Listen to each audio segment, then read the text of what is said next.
il y a 3 piliers importants de l'éducation à l'ère de l'intelligence artificielle, hein. La culture générale, la culture générale et la culture générale. Les savoirs techniques ont une utilité très très modeste et en plus, ce qu'on apprend partira à la poubelle. Quand on fait médecine aujourd'hui, le jour où on sera diplômé, ce qu'on apprend en ce moment n'existera plus. Et c'est vrai dans la plupart des savoirs techniques.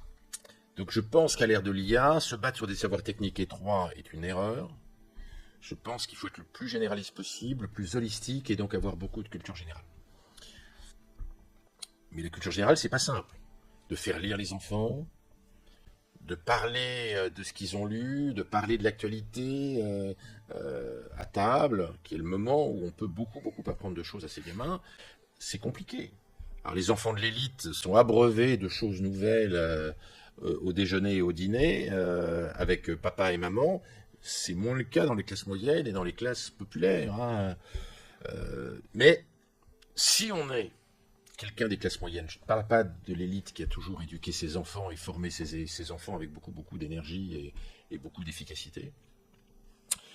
Si on fait partie des classes moyennes aujourd'hui, il faut pousser ses enfants à lire, il faut les pousser à travailler, il ne faut pas que ce soit des grosses feignasses.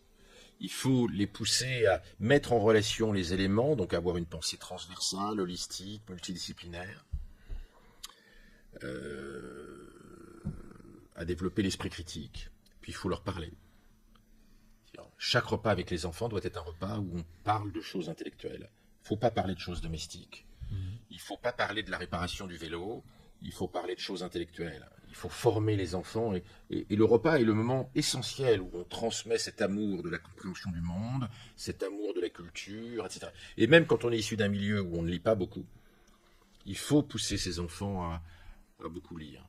Moi, avec ma femme, on a toujours beaucoup fait lire nos enfants sur tous les sujets, et y compris les choses importantes, puisqu'on les a poussés très petits, à partir de 7 ans, à lire The Economist, qui est la meilleure source d'information à l'ère de l'intelligence artificielle, de mon point de vue.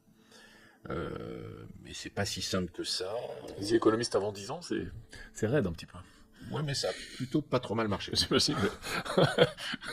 Sur le plan culturel et sur le plan de la compréhension de la complexité du monde, ça a été une bonne école.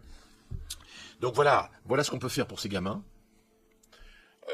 Pour soi, personnellement, quand on est déjà sur le marché du travail, je pense qu'il faut bien servir des outils d'IA. Il faut être capable d'être un orchestrateur se servant des meilleurs outils d'IA et capable de choisir le bon outil d'IA pour une tâche donnée.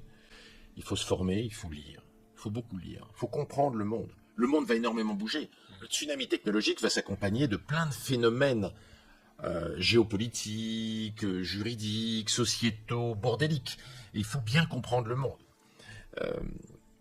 Moi, ma vision sur ces sujets-là, c'est la vision de De Gaulle. L'école du commandement, c'est la culture générale, disait le général en 1934.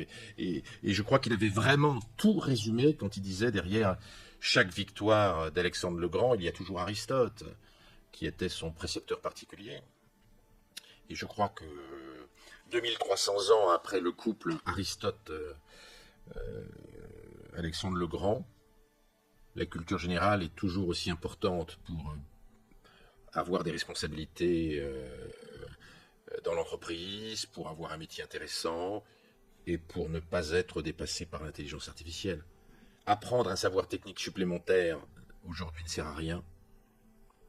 Lire un livre de géopolitique, de droit international, sert à quelque chose et va rendre les gens plus compétitifs sur le marché du travail, parce qu'on va avoir plein de gens capables de décrypter la complexité du monde qui va être croissante à cause du tsunami technologique.